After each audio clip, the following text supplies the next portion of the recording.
आज हम इंडियन संविधान और राज्य व्यवस्था के सेकेंड पार्ट के कुछ क्वेश्चनों को सॉल्व करेंगे। तो आइए हम फर्स्ट क्वेश्चन सॉल्व करते हैं कि भारत का राष्ट्रपति किसके द्वारा चुना जाता है। तो भारत का राष्ट्रपति निर्वाचन मंडल के द्वारा चुना जाता है।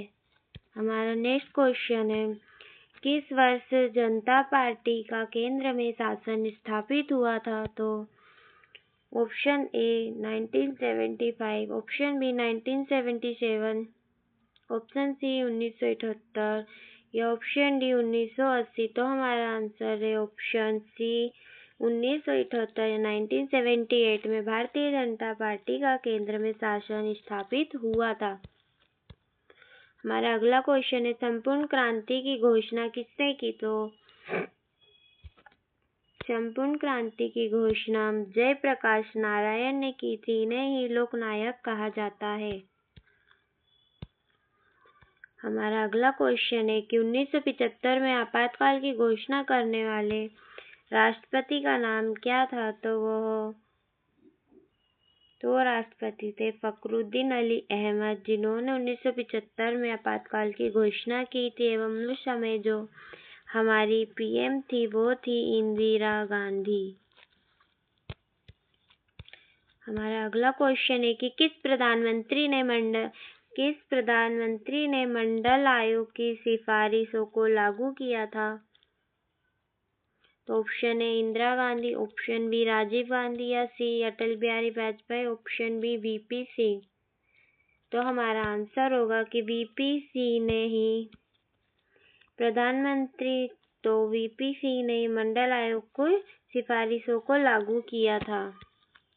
हमारा अगला क्वेश्चन है कि कौन सा संविधान संशोधन शहरी स्थानीय शासन से संबंधित है, यानी कि अर्बन लोकल गवर्नमेंट, जो कि हमारी नगर निगम वगैरह होती है, वह इसमें आती। तो 74वां अमेंडमेंट 1992 के द्वारा स्थानीय शासन को लागू किया गया था। 73वां जो संशोधन है 1992 में हुआ था, जो कि पंचायत से संबंधित है।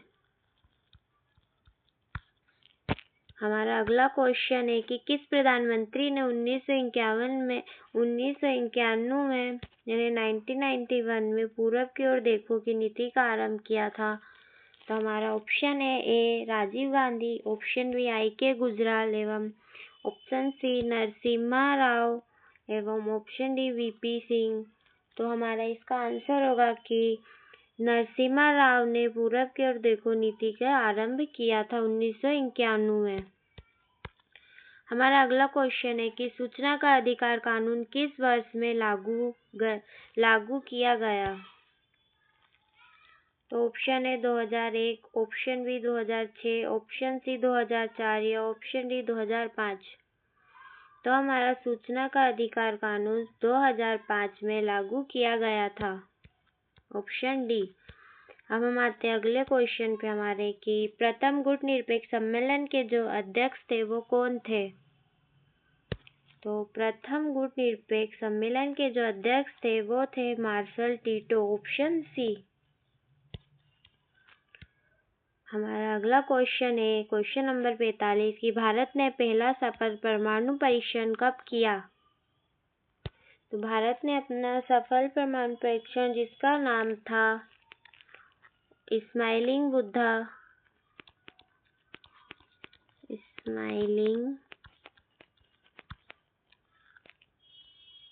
बुद्धा, जो कि 1974 में हुआ था राजस्थान के पोखरण जिले में। हमारा अगला क्वेश्चन है निम्न में से कौन सा देश सार्क का सदस्य नहीं है। तो सार्क में साउथ एशियन कंट्री रीजन आते हैं, जिसमें भारत भी है, भूटान भी है, नेपाल भी है एवं म्यांमार, जो कि भारत के पूर्व में है, तो यह नहीं आता है। इसमें मालदीव जो है वो आता है। तो हमें कंफ्यूजन नहीं होना है कि क्योंकि मालदीव हमारे दक्षिण में एवं म्यांमार जो है वो हमारे पूर्व यानी कि ईस्ट में है, इसलिए यह जो है वो सार्क का सदस्य नहीं है। हमारा अगला क्वेश्चन है कि सार्क का प्रथम सम्मेलन किस देश में हुआ था।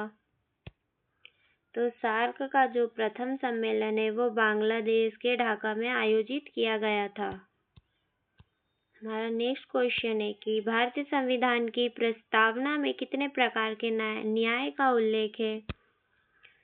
भारतीय संविधान की प्रस्तावना में हमें 3 तरीके के न्याय के बारे में बताया गया है, जिसमें आर्थिक, राजनीतिक एवं सामाजिक न्याय है एवं 5 तरीके की हमें स्वतंत्रता दी जाती है।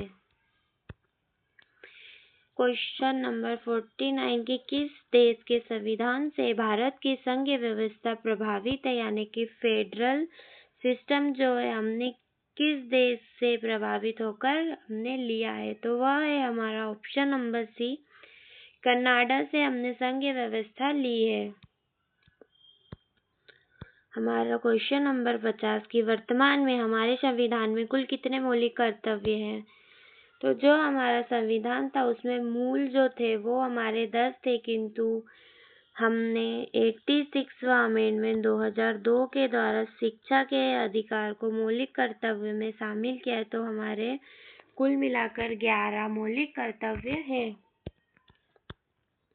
19वें अनुच्छेद में नागरिकों को कुल कितनी स्वतंत्रता प्रदान किए गए हैं।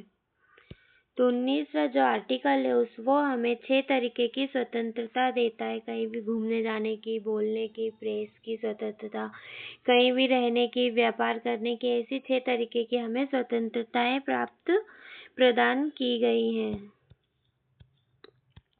हमारा अगला क्वेश्चन है कि संविधान के किस भाग में नीति निर्देशक तत्वों का उल्लेख है।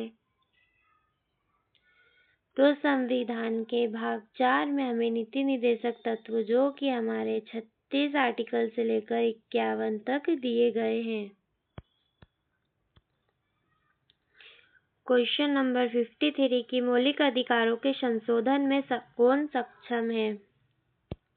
कि कोई भी मौलिक अधिकार बनाना है या कुछ उसमें संशोधन करना है तो वो हमारा संसद करता है, एवं अगर मौलिक अधिकारों को परिवर्तन करवाना है, लागू करवाना है, तो उसके प्रति हम न्यायालय में अपील कर सकते हैं।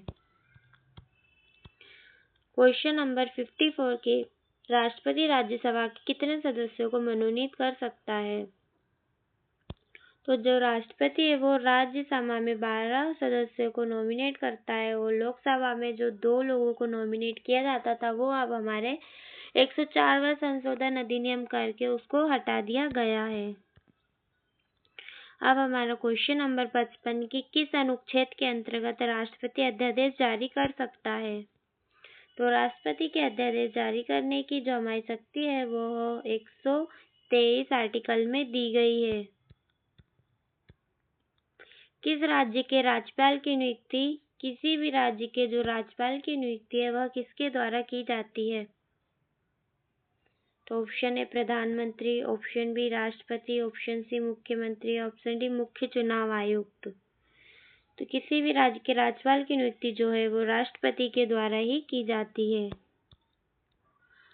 हमारा अगला क्वेश्चन है कि किसी राज्य के विधानसभा में अधिक से अधिक कितने सदस्य हो सकते हैं। ऑप्शन है 200, ऑप्शन बी 300, ऑप्शन बी 400 या ऑप्शन डी 500।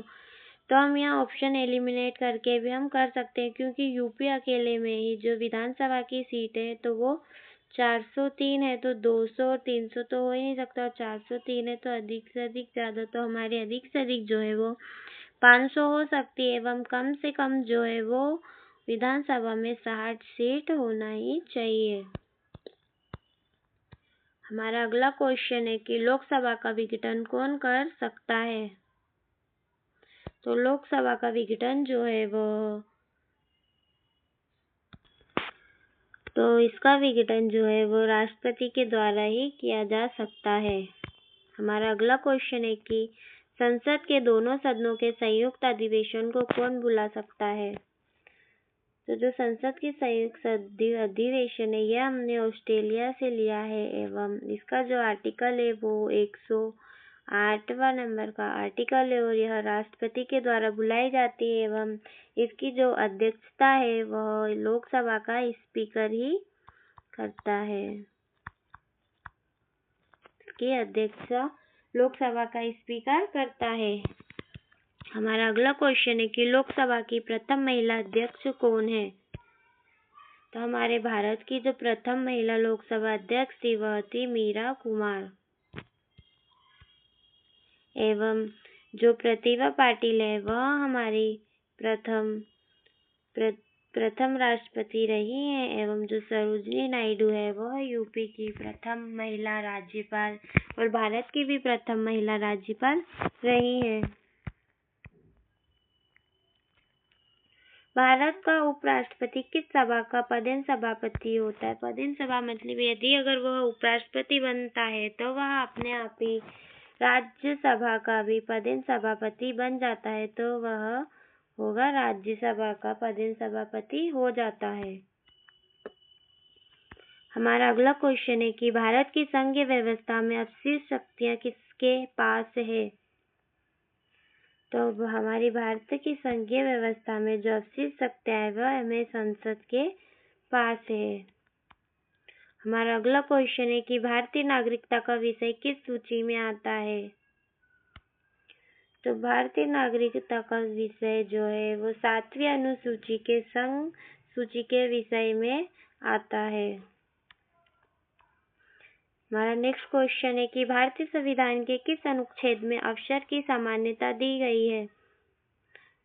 तो हमें 18 में उपाधियों के बारे में बताया गया। आर्टिकल नंबर 17 में हमें 17 में अस्पृश्यता का उन्मूलन है कि छुआछूत वगैरह। एवं 15 में हमें किसी भी व्यक्ति से धर्म, जाति या उसके आधार पर उससे विभेद नहीं करेंगे। एवं में आर्टिकल नंबर 16 में हमें अवसर की समानता यानी कि किसी भी सरकारी नौकरी या किसी में भी पद प्राप्त करने का वह अधिकारी होगा, उसको नौकरी में सामान्य लाभ दिया जाएगा। क्वेश्चन नंबर 65 कि संविधान के किस संशोधन के द्वारा दल बदल विरोधी कानून लाया गया। तो हमारा ऑप्शन नंबर सी 52वां अमेंडमेंट के द्वारा दल विरोधी कानून एवं 10वीं अनुसूची जो है वो हमारे संविधान संशोधन में संविधान में जो है वो जोड़ी गई थी। हमारा अगला क्वेश्चन है कि भारतीय संविधान की संशोधन प्रक्रिया पर किस देश का प्रभाव है। कि हमने संविधान संशोधन की प्रक्रिया जो है वह किस देश से जो है वो लिए, तो वह है दक्षिण अफ्रीका। उसकी प्रक्रिया का आर्टिकल जो है वो 368 में हमें संविधान संशोधन की प्रक्रिया का उल्लेख मिलता है। हमारा अगला क्वेश्चन है कि उच्च न्यायालय किस अनुच्छेद के अंतर्गत रिट जारी कर सकता है। तो उच्च न्यायालय जो है वो आर्टिकल नंबर 226 के द्वारा रिट जारी कर सकता है। हमारा नेक्स्ट क्वेश्चन है संविधान के किस अनुच्छेद में मौलिक कर्तव्य वर्णित है। तो हमारे जो मौलिक कर्तव्य है वह हमारे भाग 4 के 51A में वर्णित है। इसमें हमें मौलिक कर्तव्य बताया गया है जो कि अभी 11 हमारे मौलिक कर्तव्य हैं। कौन राज्य के मंत्रिपरिषद का अध्यक्ष होता है। राज्य के बारे में पूछा गया है तो वह हमारे मुख्यमंत्री होते हैं। अगर केंद्र की मंत्रिपरिषद के बारे में बोला गया होता तो उसके अध्यक्ष जो है वो प्रधानमंत्री होते हैं। हमारा लास्ट क्वेश्चन है कि वर्तमान में लोकसभा की सदस्य संख्याएं कितनी है। कि लोकसभा में हमारे कितने सदस्य हैं। तो ऐसे तो टोटल जो होती है वो 550 होती है और उसके बाद हमारे में 545 थी, किंतु उसमें से एंग्लो इंडियन यानी कि उनको हटा दिया गया। तो हमारे वर्तमान में जो लोकसभा सदस्य की संख्या है वो 543 है यानी 543 हमारी वर्तमान में लोकसभा की सदस्य संख्या है। Target government exam. अगर वीडियो पसंद आए तो वीडियो को लाइक करें, शेयर करें, कमेंट करें एवं सब्सक्राइब